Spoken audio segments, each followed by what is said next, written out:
Peter's response gives us an indication that he had an understanding.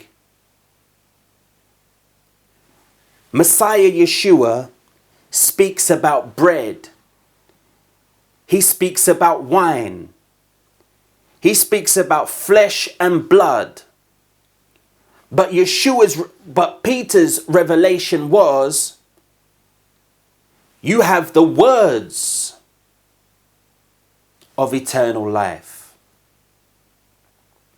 Eternal life, therefore, brothers and sisters, is yoked to the word. And Peter says, to whom shall we go? Therefore, if Messiah has the words of eternal life, you can't go to anyone else. Because it is the Spirit that quickeneth, which gives life, and the words that Messiah speaks, they are spirit and they are life.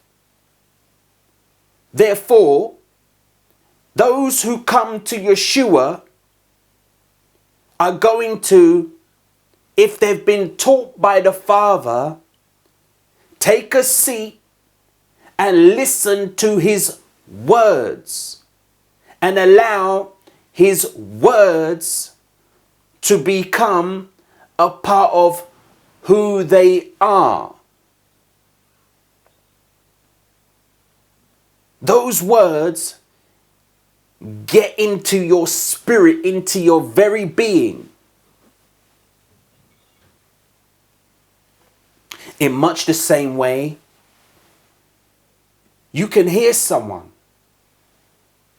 call you fat, ugly, and say all manner of wickedness against you, and it have an impact on your whole life.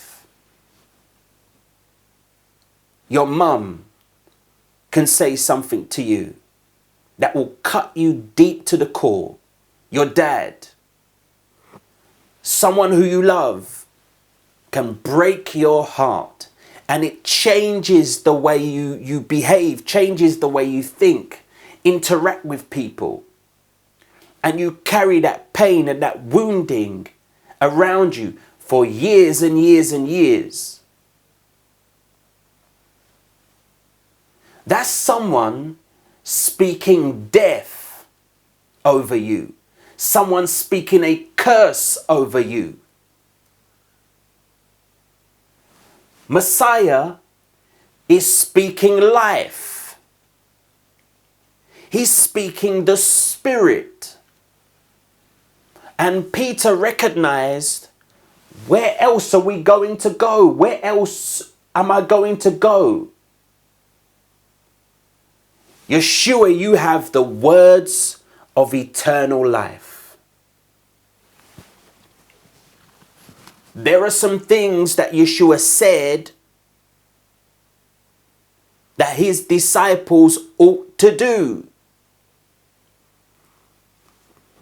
They too are words of life. So if you ignore the words of Yeshua, which is life, then you're unyoking yourself from eternal life.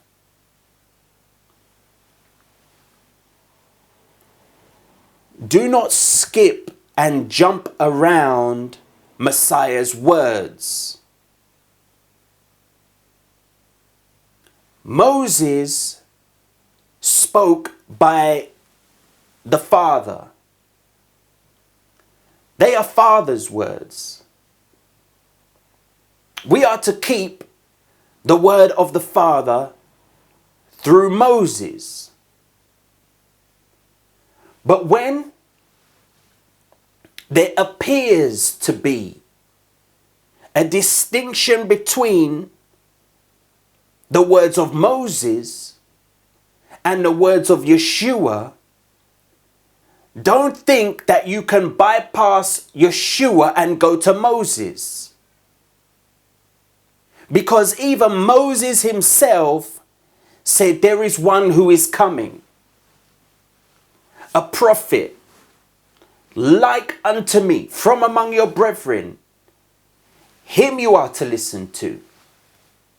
So even Moses points to the one who is coming, and the apostles and the writer of the Gospels recognize this is that prophet. This is that prophet. So Peter, as a consequence, he left the fishing business. Why? These are the words of life. The fish will feed you for a day, a week, however long you can stretch a fish. Yeshua has the words of life.